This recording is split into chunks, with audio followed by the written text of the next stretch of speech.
Watch this. No way!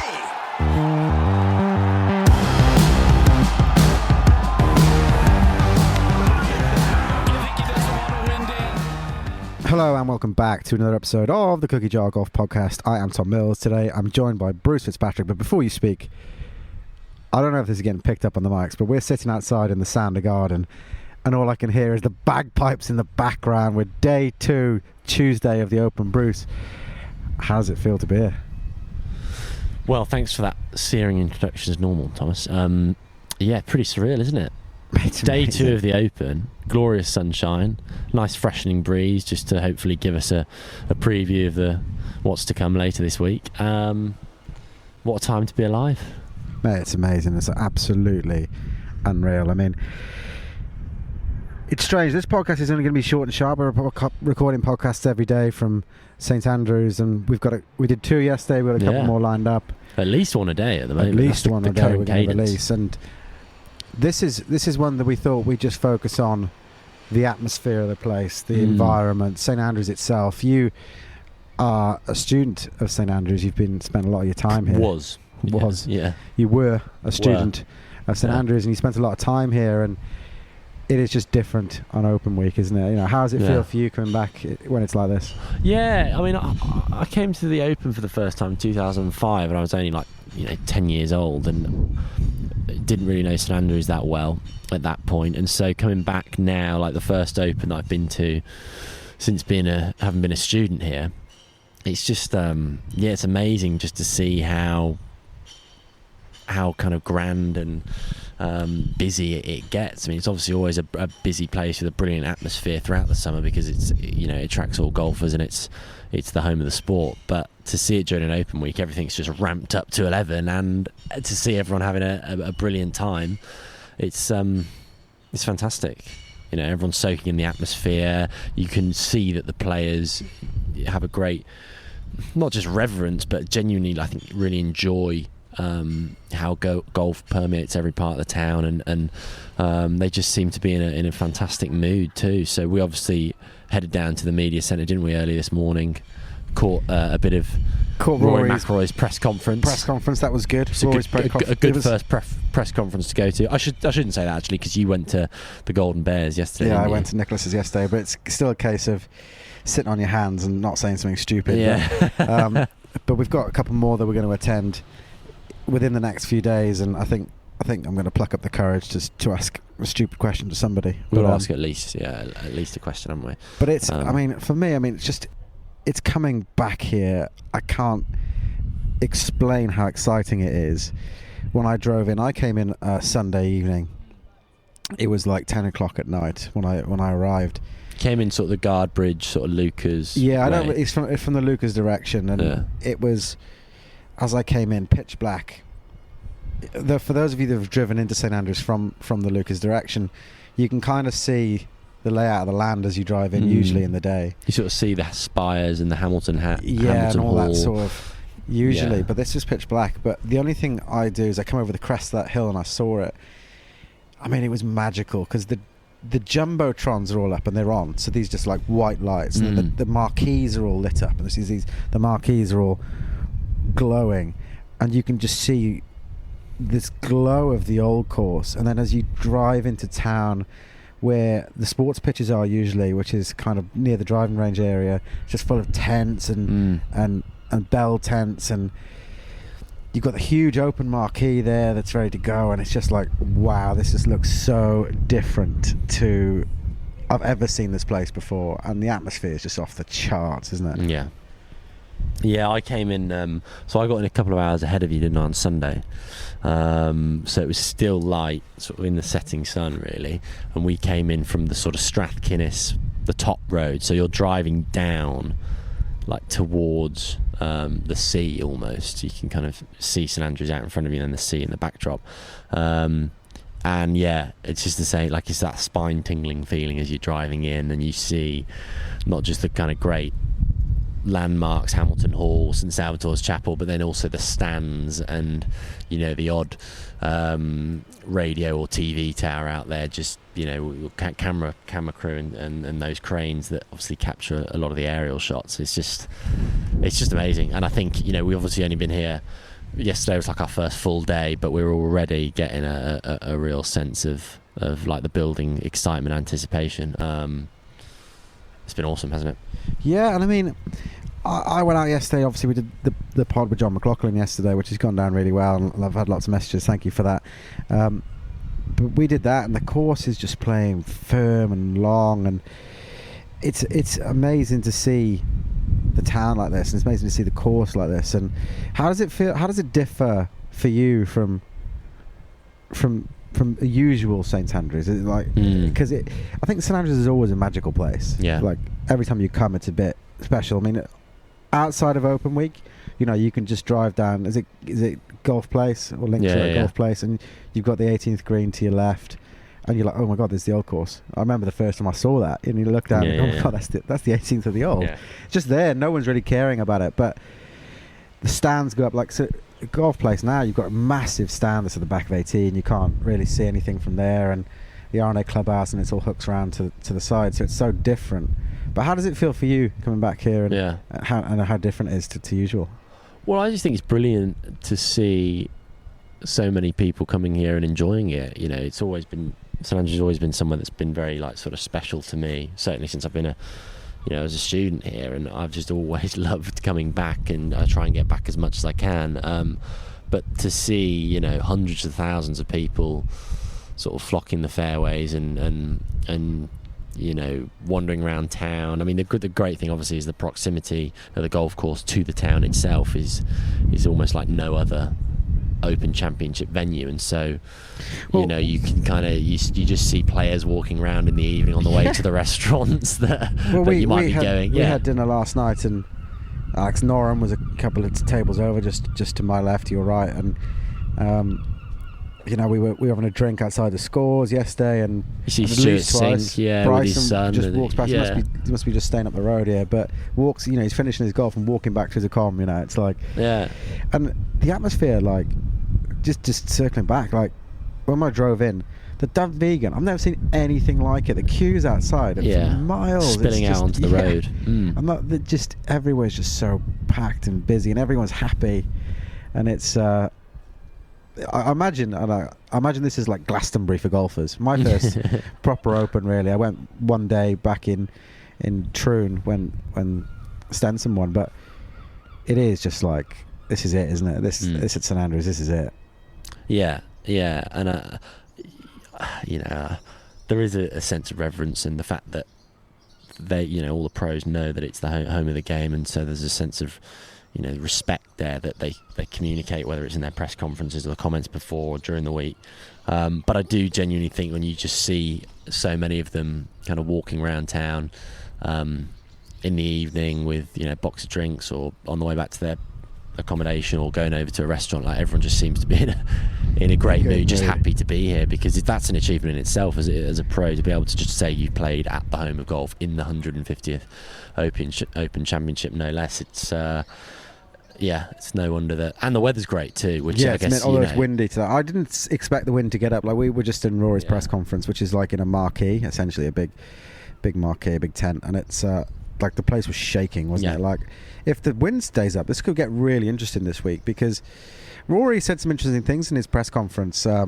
He's talked about how he typically plays here a lot on the Dunhill, which is later on in the year, and the course is playing very different. And I watched a few holes with Rory yesterday, and he's absolutely bombing it down there. But according to him in his press conference, I don't know whether this is just lip service, it'd be interesting to get your views on it, but he's saying, sometimes he's getting too close. Yeah. I mean, I'm not sure if that's a real thing, or if he's just being polite to the course, but do you think when they play this that they're going to be laying back, or do you think they're just going to be like tanking it down there and seeing what they can do? I mean, I'd be really interested to see how they play Thursday, Friday, certainly leading into the weekend, because it seems to be the case, and Rory kind of echoed this in his press conference there, that the greens are still receptive and you can get a bit of spin if you strike an iron properly. At the moment, the greens, are kind of taking the spin on the ball quite well. But that's probably a conscious decision by the R&A, just to keep them keep them alive. Yeah, keep them alive and keep them, in a decent spot, knowing that they're going to get pretty firm and baked out as the week rolls on. There's not really any rain forecast as far as I'm aware, touch wood. And so I think they could easily ramp them up and dry them out and get them really, really quick and bouncy later on in the week if they need to. From the, you mentioned, can you drive it too close and leave yourself a really bad angle even if you've only got a short flick in? Well, yeah, I think there's certainly holes there where that's the case. Well, his practice round, he did a 60-yard putt on two. Yeah. On the yeah. I'm not sure he'd do that in a tournament. I think he's just seeing what it's about. But it's interesting. I mean, I'm hoping to get out and watch a bit more of the golf today and tomorrow. Certainly tomorrow, and obviously leading into the tournament itself. But watching some of the guys just hitting like spinny pitches into the 18th, and I mean Shane Lowry is just hitting these flop shots around 16. Taking no divot, and just the amount of spin and control on the ball was a joke to see off like really tight links turf. Whether they're going to be freed up to like hit some of those higher tariff shots later on in the week when the course has dried out a bit and there's obviously tournament pressure on the line, I'm not sure, but I mean, we certainly saw it. I think was it Nordqvist, her second shot into the second hole in the Champions celebration thing yesterday afternoon. Like, she was coming out of the rough and that thing has just run for, she only had a short flick in and that ball's run like 40 yards. So I think putting the ball in the fairway as the greens dry out will just be really, really important for controlling your spin and controlling your approach shots. And I mean, Rory's played enough of these things. I don't think he's the kind of guy who really pays lip service to it. I think the fact that he said he can't see that the scores getting away from the R&A this week, and he thinks that the course could get really tricky and strategic is pretty exciting stuff. You've played a lot around the old course, obviously having studied here.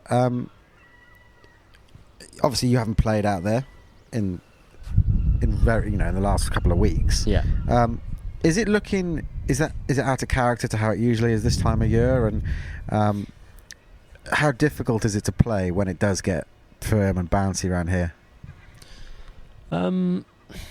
Yeah, I mean, it's been a while since I played up here in the summer, and I think it looks firm and pretty bouncy as it would this time of year if you've had a relatively dry summer. I think crucially they've had such a dry spring that the rough's probably not as thick as they maybe would have hoped that it would get. It's still thick enough though that it's just going to take all spin off the ball, and even if you've got 100 yards in, if you're going downwind and you get a flyer out of that, like I was chatting to some yards. of the course officials yesterday, and they were saying the rough is thick, and I challenged to push back a little bit, and I said I've walked it and I don't think it's thick at all, and I think that it's more like they're hoping that the rough will be an issue because they don't want these guys to just bomb it down there. But the reality is, because it's been so dry for pretty much 4 months, that rough is like long and it looks sort of fairway defining, but it's not really penal, is it, at the moment? Yeah, I need to kind of see it up close really to know, but I think, as you say, you could probably get 9 or 8 iron on it if the lie's okay. It's not a sort of hack out, get you, you're struggling to find it and you need a load of spotters and you're going to be just gouging a wedge out to the side of the fairway. That's how it should be though. It shouldn't be gouging. It should be able to find it. It should be able to play it. And get a short iron or a mid iron on it. Yeah, maybe, with that wispy rough as well. Like there's one matter finding it, and it is that wispy rough is hosel grabbing, isn't it? It does turn the club face on you. Yeah. So. Yeah, I just, it's going to be really interesting to see how they attack this, because I wonder, the old course is known as being the most strategic golf course on the planet, and I wonder whether the Bryson, smash and let's see how close we can get it, I wonder if that'll work. Yeah. There's a lot of short par fours, but a lot of the difficulty around the old is around the greens, isn't it? Yeah, I mean, some people are worried because the weather's set fair and, okay, we're going to get a little bit of wind by the looks of things. you hear some people in the bars walking around town at night saying, "Oh, I just hope they don't go and shoot 59. I hope they don't go and shoot 61." And then other people say, 50, "Well, actually, the or score." 54 and get 54 million from Liv for shooting yeah, 54. yeah, get an offer from the Liv CEO or whatever. Yeah, but there's just quite a variety of opinion out there, because some people like Rory, who probably knows better than anyone, or is more qualified at least to comment on it than anyone out there. It's just saying, no, I think this is tricky. I think the fact He didn't that seem you to can think get it really in the close, press conference. He didn't seem to think there'd be a mega low score getting coming. into the 20 plus under. He no, didn't seem to be no, of that opinion, did he? No, which is interesting to hear, but I guess time will tell. I'm keen to get out there and watch them play a few holes. I think the practice round days are brilliant days to just watch them hit different types of shots and just spend a bit more time up close. I mean, funnily enough, when we were in the media centre and we just finished Rory's press conference, and I think you nipped to get a coffee, and I was just watching the TV screen. I saw Tiger hit some shots on the range, and then I think he got a buggy out to the 11th tee just to start there. And Adrian Moronk, who I think had maybe just played round through 9-10, was on the 11th tee and was hitting a shot, and you just see Tiger come into the frame, presumably asking him, "Can I join your practice round?" I mean, could you imagine being Adrian Moronk in that situation? It's it's pretty cool stuff. I watched Moronk hit some balls on 2 yesterday. I hit some tee shots off the second, and I mean, all these boys hit it, but I was genuinely like, "Whoa, that is a missile." He's giving it some. That is an absolute. It's a different sound. Absolutely. Like I was trying to explain to you actually when last night, like it looks like his upper body is completely independent from his lower body. Yeah. The turn is just like absurd, and then he's quite tall as well, and he absolutely roasts it. Yeah, like roasted Nothing it. He left was playing behind. with Bernd Wiesberger, and like obviously Bernd's a great ball striker anyway, but he absolutely roasts it. roast it past him. Yeah. So I mean, yeah, but like you say, all these players, even Rory is still like, oh my god, it's Tiger, it's like he's my hero, and Moronk's going to be the same. And Tiger rolls up to him on the 11th, and he's like, yeah. Oh yeah, that's Tiger. Sorry, sir. Yeah, you can join me. Yeah, you can join me. That's okay. So Yeah. He hit a great shot, to be fair. Actually, Moronk knocked one in pretty close by the looks of things. before Tiger turned up or after? As Tiger turned up. Oh right, it wasn't like. Yeah. It's going to be different, but Yeah. the draw is going to be interesting when Yeah. that comes out, seeing who's playing and when. I think again, you're our expert on St Andrews. Can the time of day you play here really affect? Oh, massively, yeah. With the wind, I think we saw it at the Scottish Open last week at Renaissance. The guys who went out Thursday morning had an absolute field day, and then by later on in Thursday afternoon, it got so windy, and the scores shifted a huge amount. So Yeah, it's like 3 shots difference, wasn't there, in probably stroke more, average? Yeah. So with any links course, the draw is huge. So. Yeah, we'll have to sort of wait and see what happens. Who are really. you looking forward to? I mean, I'll take Tiger out because the answer is Tiger. But outside of Tiger, who are you looking forward to watching around this in the next couple of days, even in practice rounds or even in the tournament? Good point. I'd quite like to see Matt Fitzpatrick actually. Obviously, Rich Vayner form. Namesake, long distance cousin. Yeah. God, the number of times. Are you related to him by any chance? You should try really hard to make that a reality. If you were his cousin or something, you might get. Hi, Matt. We're actually related. Just go up and just see if he buys it. No, I quite like to watch him. He's obviously in a good, Rich Vayner form. Scheffler as well. Be keen to sort of see. To check out the footwork in real life. Yeah, I was at the Open last year at George's for a couple of days, and I watched Spieth, who was good fun, up close. Yeah, I mean, it's just a lot of great players to kind of go and see, really. But there's also a great case to be made for going and watching some of the the lesser known players, the younger players, some of the amateurs who've come through qualifying, because often they're the stars of the future, and you can maybe get a little bit closer, can't you? Yeah, I mean, without the crowd. So, like on that note, like Sam Bairstow. Sam and I went to the amateur to watch that final with Pocketa and Bairstow. Yeah. And we followed him around for 36 holes, and it was, Bairstow just got in a bad place. I think he was 6 down, 7 down possibly, and he clawed it back, and he really, really fought really hard to claw it back. But in the end, he just left himself a little bit too much to do, which was really sad. But then to watch him, like within a couple of weeks, go and qualify at the final Open qualifying at Lytham St Anne's. Yeah. I just think like that was amazing to see, like someone like him as an amateur do that and come through qualifying. And Pretty amazing resilience, isn't it? Yeah, I mean, can you imagine how heartbreaking it must have been to get that close and to play so well all week? You know better than anybody that match play is just so difficult and so attritional, and getting through that and for him to get to the final and just miss out and then to bounce back. And so I'd love to follow him around for a few holes. I'm really, I watched him. Great ball strike, absolutely. Him and Pocky, to be fair, absolutely melt the ball, but it's a fairly common denominator with all these guys. They absolutely crunch it. So I'd like to see that, like in and see how they plot their way around. Matty Jordan's another one I'd like to follow around. See him get round. And Adam Scott, I'm quite keen to just go and see him. Watched him best posture and best dressed man in the game, isn't he? So I was with John McLaughlin before we did the podcast, and we watched Adam Scott hit a few shots, and I was like, if I had a swing like that, I wouldn't even care about my score. The swing is so good. Like, it doesn't really matter where the ball goes. It's just such a beautiful swing. But it's like we're trying to keep these podcasts fairly short and sharp, and it's kind of just one of those things. We're just trying to give you a flavour of how it is to be up here. And I mean, no, a lot of you are coming up, so you must get in touch. If you are getting up, please do get in touch. Come to the Scores Hotel.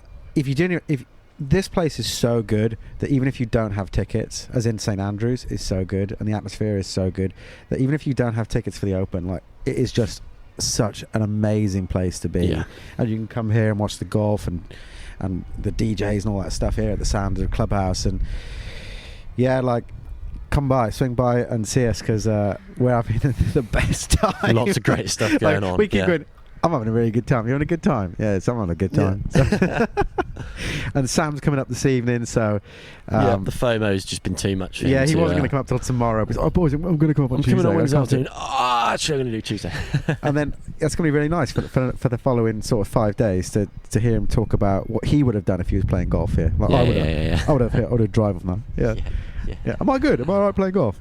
So, Sam, we miss you, and hopefully you'll get up here safely. And that's us signing off for this morning. There's going to be another podcast hopefully a little bit later in the day, because we are going to meet up with the guys from Clipped, who released a really good article about the 18 best shots ever in the Open, and they've done some statistical analysis on those 18 shots, so it'll be interesting to talk through with those guys and release that a little bit later for you. And like, I'm sorry that it's a little bit information, like pod overload, but I'm not sorry, because this is just so much fun. Sorry, not sorry. We're going to release loads.